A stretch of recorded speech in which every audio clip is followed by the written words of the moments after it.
हरे कृष्णा। राधे राधे। आज की इस वीडियो में हम सुनेंगे भागवत पुराण की एक कथा। गरुड़ का श्री कृष्ण जी से प्रसन्न। दान पुण्य और धर्म कर्म से भी अगर सदगति ना हो तो मनुष्य को क्या करना चाहिए। पक्षीराज गरुड़ अपनी एक शंका लेकर भगवान श्री कृष्ण के पास पहुँचे। गरुड़ ने उनसे पूछा कि हे भगवान, यदि कोई निरंतर दान पुण्य करता रहे, आपको भजता रहे, तीर्थ यज्ञ आदि करे, तो भी कई बार उसे सद्गति की प्राप्ति नहीं होती, ऐसा क्यों? श्री कृष्ण बोले, गरुड़, सभी धर्म कर्मों के अतिरिक्त वर्षोत्सर्ग करना भी आवश्यक है। गरुड़ ने पूछा, प्रभु, यह वर्षोत्सर्ग क्या होता है? इसकी विधि क्या है? इसकी महिमा जानने की इच्छा है, कृपा बताएं। गरुड़ की शंका के समाधान के लिए भगवान ने एक कथा सुनानी शुरू की। भगवान बोले, गरुड़, ब्रह्मा जी के पुत्र महर्षि वशिष्ठ ने राजा वीरवाहन से जो कथा कही थी वह सुनो। इससे तुम्हारी शंका का समाधान हो जाएगा। प्राचीन काल में विराध नगर एक बहुत सुंदर नगर हुआ करता था। यहाँ का राजा था वीरवाहन। वीरवाहन की दयालुता, सत्यवादिता और दान धर्म का डंका बजता था। प्रजा खुशहाल थी। एक बार वीरवाहन शिकार के लिए गया। शिकार करते वह जंगल के बहुत भीतर तक गया तो उसे वहां महर्षि वशिष्ठ का आश्रम दिखा। राजा को काफी समय से एक जिज्ञासा थी। उसे जिज्ञासा शांत करने का उचित अवसर लगा और आश्रम में चला गया।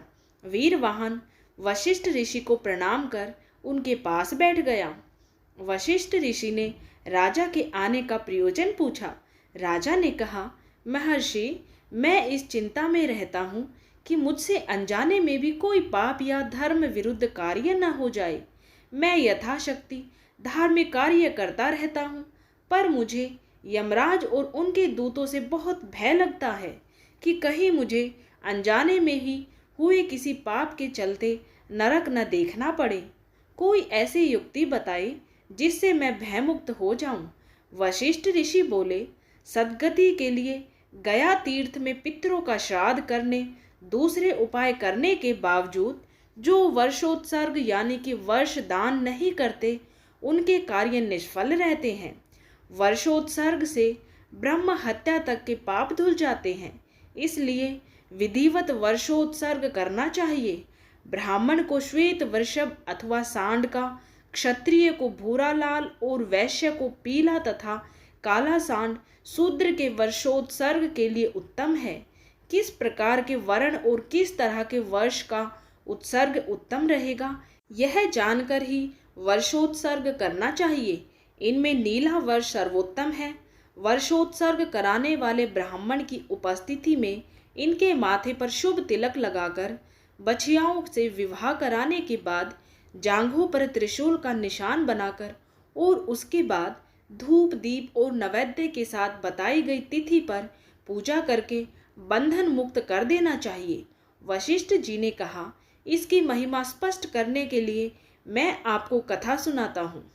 त्रेता युग में विदेह नगर में एक ब्राह्मण रहता था।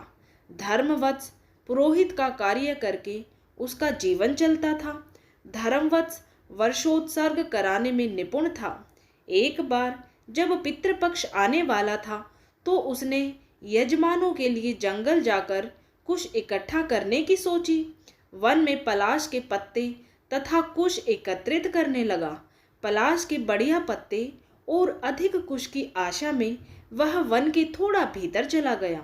अचानक धर्मवत्स ने देखा कि चार बहुत ही सजीले और सुंदर वस्त्रों से सुसज्जित पुरुष खड़े थे। धर्मवत्स मूर्तिवत खड़ा ही रह गया। वह यह नहीं पूछ पाया कि इस सघन वन में वे चारों कौन हैं, किस उद्देश्य से आए हैं और क्या कर रहे हैं। उन चारों युवकों ने धर्मवत्स की बाह और पैर पकड़ लिए और आकाश मार्ग से ले उड़े। भयभीत धर्मवत्स चिल्ला भी नहीं पाया। वे उसे वन के बहुत ऊपर आकाश में ले गए। पूछने पर उन युवकों ने कोई उत्तर नहीं दिया कि वे उसे कहाँ ले जा रहे हैं। धर्मवत्स कई वन, नदियों, नगरों और बड़े ग्रामों के ऊपर से उड़ता रहा। वे जब एक बहुत घने जंगल के ऊपर से उड़ रहे थे, तभी उन्हीं के बीच एक सुंदर नगर दिखाई दिया और उन्होंने धर्मवत्स को उसी नगर के एक उपवन में जा उतारा। नगर बड़ा ही सुंदर था। संगीत की ध्वनि गूंज रही थी। कुछ सामान्य से दिखने वाले लोग दिखे, कुछ मैले कुचेले वस्त्र पहने लोग। इसके विपरीत कुछ लोगों के वस्त्र और आभूषण तो ऐसे थे जैसे वे देवता हो और स्वर्ग से सीधा यही आए हो। धर्मवत्स को एक बार लगा कि वह या तो सपना देख रहा है अथवा मर चुका है। चारों युवक धर्मवत्स को यहाँ के राजा के सम्मुख ले गए, जो सोने के वैभवशाली सिंहासन पर विराजमान था। सभा सजी थी और राजा आमोद में डूबा हुआ था। तभी धर्मवत्स को देख वह सब कुछ त्याग कर अपने दिव्य सिंहासन से उठ खड़ा हुआ। राजा व्यग्रता से धर्मवत्स की ओर बढ़ा। राजा ने धर्मवत्स का स्वागत पैर छूकर किया और आसन दिया। राजा ने कहा, हे ब्राह्मण देव, आप जैसे विष्णु भक्त के दर्शन से मेरा कुल पवित्र हो गया है। राजा ने उन चारों युवकों को आदेश देते हुए कहा कि ब्राह्मण श्रेष्ठ को इनकी दक्षिणा समेत जहाँ से लाए थे वहीं जस का तस छोड़ आओ। धर्मवत्स ने राजा से अपनी जिज्ञासा व्यक्त की और कहा, पहले मुझे ये बताइए कि मुझे यहाँ क्यों लाया गया है? आप लोग कौन हैं? मेरी पूजा आपने क्यों की और फिर अब इस तरह वापस क्यों भेज रहे हैं? कृपा उचित उत्तर अवश्य दें। महाराज ने कहा, हे विप्रवर, आप एक अत्यंत श्रेष्ठ ब्राह्मण हैं जो अपने कर्मों के प्रति सचेत और पवित्र हैं, साथ ही वर्षोत्सर्ग के सर्वश्रेष्ठ ज्ञाता भी हैं। हमें आपके दर्शन के लाभ लेने थे, सो हम आपको यहाँ लाए हैं। फिर भी इस तरह लाने के लिए क्षमा करें। आपने पूछा है कि मैं कौन हूँ, तो स्वयं अपने मुख से अपने संबंध में बखान नहीं करूँगा। मेरे यह मंत्री विपश्चित आपको मेरे बारे में बताएंगे। हो सकता है इससे आपकी जिज्ञासा शांत हो जाए। मंत्री विपश्चित ने धर्मवत्स को प्रणाम कर कहा, हे श्रेष्ठ ब्राह्मण, मैं आपको अपने राजा विपश्चित और उनके ऐश्वर्य प्रताप के बारे में बताने से पहले आपको पूर्व जन्म की एक कथा सुनाता हूँ। मंत्री ने क्या कथा सुनाई?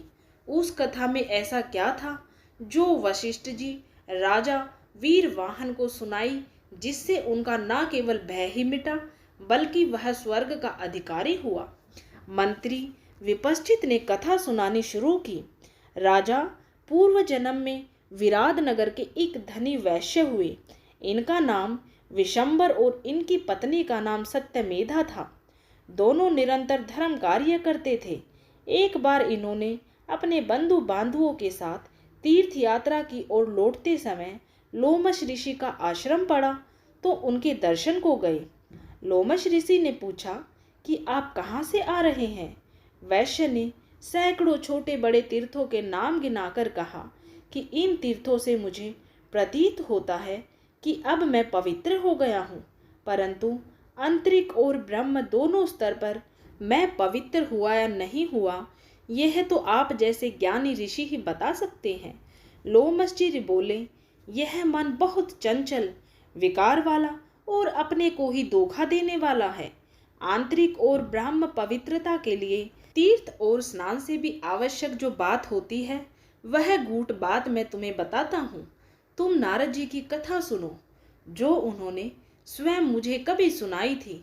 पूर्व जन्म में नारद जी एक कुलीन ब्राह्मण के दासी पुत्र थे। वहाँ विद्वान ब्राह्मण और महान पुण्य आत्माएं आती रहती थी। एक बार उनके गृह स्वामी के यहाँ सिद्ध साधु लोग कहीं से आकर ठहरे हुए थे। नारद जी को अनायास ही उनके सत्संग का अवसर मिल गया। उन्होंने उनकी सेवा में कोई कसर ना छोड़ी। नारद जी की सेवा से प्रभावित होकर साधुओं ने ज्ञान दिया कि तुम्हें आचारवान योगी बनना चाहिए, जिससे तुम सिद्धि प्राप्त कर लोगे। साधुगण चले गए तो नारद जी ने उनके बताए मार्ग पर चलना आरंभ कर दिया। नारद जी में बड़ा परिवर्तन आया। निर्मल मन के हो गए और सबको विष्णु में ही दिखने लगे। एक दिन उन्हें विष्णु लोक की भी प्राप्ति हो गई। फिर भगवान श्री हरि विष्णु की ही कृपा से वह ब्रह्मा जी द्वारा उत्पन्न हुए और तीनों लोकों में हरि गुण गाते घूमते हैं। लोमस जी ने कहा, तुम्हें नारद जी की कथा सुनाई ताकि तुम सत्संग का महत्व समझ सको। यदि तीर्थों की महिमा बड़ी है तो सत्संग की महिमा अपरंपार है। सत्संग से जन्म भर के पाप उसी तरह से कट जाते हैं जैसे शरद ऋतु में बादल। नारद जी इससे दुर्लभ विष्णु लोक को पा गए। वैश्य विशंबर ने कहा, ऋषिवर, आपकी बात मेरी समझ में आ गई। आपका सत्संग पाकर जीवन धन्य हुआ और मेरे तीर्थाटन भी सफल हो गया। मेरी आत्मा को अद्भुत शांति मिली है। आगे भी मैं सत्संग लाभ लेता रहूंगा। लोमश ऋषि ने कहा, हे वैश्यवर, आप सत्संग में आए तो मैं आपको एक लाभ की बात बता दूं। आपने जितने भी पुण्य कार्य और तीर्थ किए हैं, सत्संग लाभ लिया, पर यदि वर्षोत्सर्ग नहीं किया तो सब व्यर्थ हो जाएंगे। समय रहते ही वर्षोत्सर्ग संपन्न कर लो। मंत्री विपश्चित ने कहा, हे ब्राह्मण श्रेष्ठ, फिर वैश्य विशंबर यानी हमारे आज के राजा पुष्कर नगरी को गए और वहां पर नीले रंग के उत्तम वर्ष का वर्षोत्सर्ग संपन्न करवाया। दिव्य सुखों को भोगने के बाद उस वैश्य का अगला जन्म राजकुल में हुआ। ब्राह्मण वर, आपने नगर में जो विचित्र दृश्य देखा उसके बारे में भी बताता हूँ। आपने जो सुंदर और दिव्य स्वरूप के लोग देखे, वे वो लोग हैं जो वर्षोत्सर्ग के समय उपस्थित थे। जिन जिन लोगों पर वृक्ष की पूंछ से फेंके गए जल के छींटे पड़े, वे देवों जैसे दिव्य हो गए। जिन्होंने इस वर्षोत्सर्ग को देखा वे धनवान हो गए और जिन्होंने वर्षोत्सर्ग की आलोचना की थी वे फटेहाल हो गए हैं। जिन्होंने वह आलोचना सुनी वे निर्धन और निस्तेज दिखे। पूर्व जन्म का यह सारा वर्णन मैंने ऋषि पराशर से सुना था। वह सारी गाथा आपको सुना चुका हूँ। आपकी शंका का समाधान हो गया हो तो कृपा कर अब आप घर लौट जाएं। इसके बाद वे चारों नवयुवक आश्चर्य से भरे धर्मवत्स को उसकी दक्षिणा समेत सकुशल उसके घर पहुंचा आए। यह कथा सुनकर वशिष्ठ जी ने वीरवाहन को समझाया, यदि आप यमराज से भयभीत हैं और नरक से डरते हैं तो सद्गति प्राप्त करने के लिए वर्षोत्सर्ग कर ले। यही उपाय उत्तम रहेगा। यह बात वीरवाहन की समझ में आ गई। गरुड़ की शंका का समाधान होने लगा था। भगवान श्री कृष्ण ने आगे कहा, वीरवाहन ने इसके बाद मथुरा नगरी जाकर उत्तम वर्ष का विधि विधान से वर्षोत्सर्ग कराया। अपने नगर लौटकर सुखपूर्वक राज करने लगा। जब वह मरा तो यमदूत उसे ले चले। जब यमदूत कुछ दूर निकल आए तो राजा वीरवाहन ने पूछा कि कृपा करके यह बताएं कि श्राद्ध देव की पुरी कहाँ पर है। यमदूत बोले, महाराज, हम कालपुरी जा रहे हैं।